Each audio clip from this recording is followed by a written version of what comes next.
चलिए आज एक नया टॉपिक स्टार्ट कर रहे हैं जिसका नाम है foreign bodies in ear. Foreign body में be the lee into the ear can into the ear canal entirely to the patient and by the person.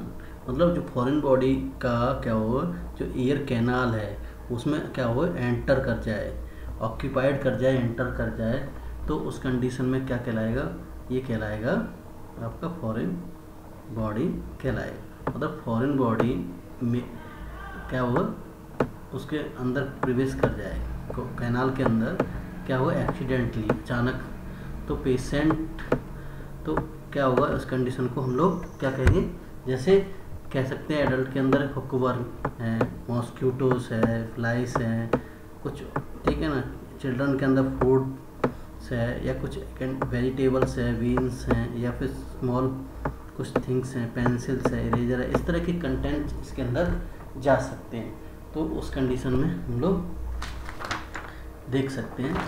चलिए ठीक है ना, आपके समझ में आएगा। अब इसके साइन एंड सिम्टम देखिए। आपको कॉजेस की बात करें तो कॉजेस में तो सीधा सा है कि फॉरेन बॉडी में कुछ भी हो सकता है। जैसे आपके, मैं आपको ये सब कुछ मॉस्क्यूटोज, फाइलिन, कोई भी एंटर कर जाए ईयर कैनाल के अंदर एक्सीडेंटली, अचानक, तो ठीक है ना। पेंसिल, बच्चे क्या करते हैं कि पेंसिल्स अगर कानों को जाते हैं टूट जाती है, या फिर लकड़ी को जाते हैं लूज में रह जाती है, या फिर कोई दाना वगैरह चला जाता है कान के अंदर। इस तरह की कंडीशन बहुत सारी देखने को मिलती है। तो इन कारणों से भी ये होने के चांसेस सबसे ज़्यादा बढ़ जाते हैं। चलिए और आगे हम बात करते हैं साइन सिम्टम्स। साइन सिम्टम में पेन होगा, मोस्ट सिम्टम्स होंगे, ब्लीडिंग हो सकती है, पेशेंट को अनकम्फर्ट महसूस हो सकता है। इसके अलावा और क्या क्या साइन सिम्टम दिखाई दे सकते हैं, मैं आपको बताने जा रहा हूँ, ठीक है ना।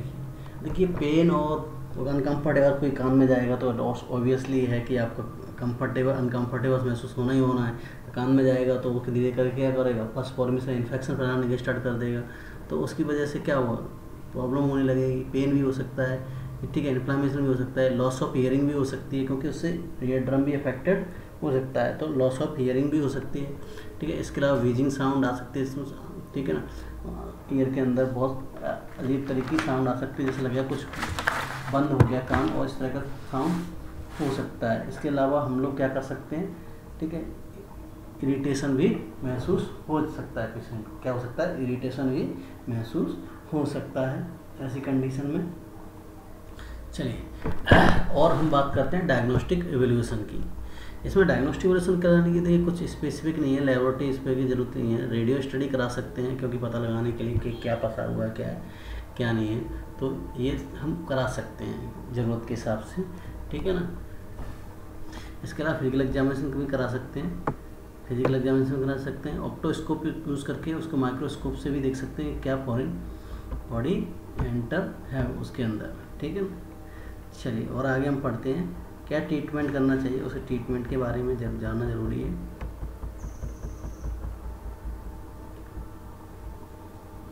चलिए ट्रीटमेंट में फर्स्ट एड ट्रीटमेंट।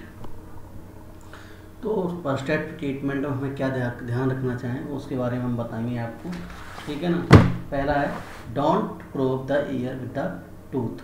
कभी भी ईयर प्रोब के द्वारा कुछ भी हो उसके अंदर नहीं करनी चाहिए, जिससे क्या है, वो जो भी होगा वो क्या हो सकता है, प्रॉब्लम क्रिएट कर सकता है। Don't attempt to the remove the foreign object. और कोशिश भी नहीं करनी चाहिए कि कोई उसको रिमूव करने की, क्योंकि क्या हो सकता है, वो आगे सके ईयर ड्रम से चिपक सकता है, ठीक है। जैसे मैच स्टिक्स वगैरह से अगर लोग करते हैं, या अदर कुछ टूल्स है उसका यूज़ करते हैं, तो उस कंडीशन में क्या हो सकता है, इस पेशेंट को और ज़्यादा प्रॉब्लम हो सकती है, उसका डी ईयर ड्रम में रप्चर हो सकता है, मिडिल ईयर में इन्फेक्शन हो सकता है। इस तरह की कंडीशन बहुत ज़्यादा मेरे को पेशेंट को। Remove the objective if possible. कैसे ऑब्जेक्ट को रिमूव करना है उसका तरीका, if the objective clearly visual remove it. अगर हमें दिख रहा है तो उसको क्लियरली ऑब्जेक्टिव दिख रहा है तो उसको आसानी से रिमूव होने की कोशिश। Try using the gravity. एक तरह से ग्रेविटी का यूज़ करना चाहिए, जिससे क्या भारी भार tell the head and affected inside the drainage. Try करनी चाहिए वो डिले हो जाए। इसके अलावा try using the oil from the insect oil should be harmless but not heat. उसको हम तेल को यूज़ कर सकते हैं, पर लेकिन जैसे इंसेक्ट वगैरह कुछ है तो इस तरह की कंडीशन में यूज कर सकते हैं लोड करके उसको, ठीक है ना। चलिए और बताते हैं हम। इसके अलावा रिमूवल ऑफ फॉरेन बॉडी कैसे करेंगे। The removal of foreign bodies from the air in the common procedure to the emergency department. इसमें इमरजेंसी डिपार्टमेंट में जाके इसको कॉमन प्रोसीजर है उसको करते हैं। इसमें हम लोग क्या करेंगे, पहला प्रोसीजर है मैकेनिकल एक्सट्रैक्शन, जो क्या करता है एक पोजीशन पेशेंट को देते हैं, उस कंफर्टेबल पोजीशन देने के बाद में उसको एयर एग्जामिनेशन करते हैं और स्क्रीनिंग करने के बाद में फॉरेन बॉडी है उसको उस इंस्ट्रूमेंट के थ्रू उसको निकालने की कोशिश करते हैं, ठीक है ना।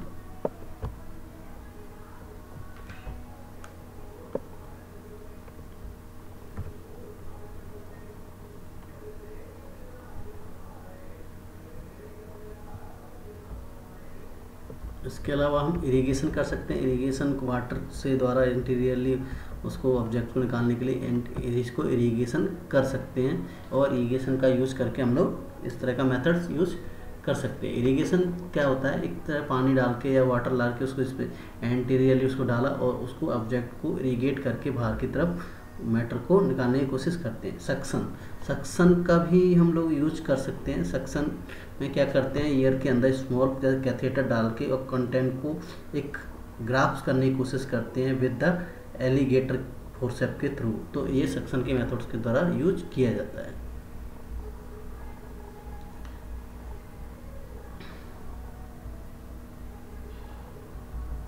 अब मेडिकेशन की बात करें तो देखिए, तो मेडिकेशन में हम लोग क्या है, ठीक है ना, after the foreign body remove the infect the external canal तो infected evidence fill ear the canal giving time to 5 to 7 days with in the combination of steroid and ciprotics. मतलब जो आपकी सिप्रोटक्स आती है, एंटीबायोटिक्स आती है या एंटी ड्रग्स आती है, वो हम इसमें यूज कर सकते हैं, ठीक है ना। ये आपका नेक्स्ट टॉपिक आपको कल पढ़ाया जाएगा, इम्पैक्टेड सेरेमनम, ठीक है, सेरेमनम पढ़ाया जाएगा जो आपको, ठीक है, ये इम्पैक्टेड सेरेमनम पढ़ाया जाएगा। इसमें थोड़ा सा ऑफ आया है, मैं आपको पूरा कल पढ़ाऊँगा और इसका ध्यान रखना है आपको। Thank you.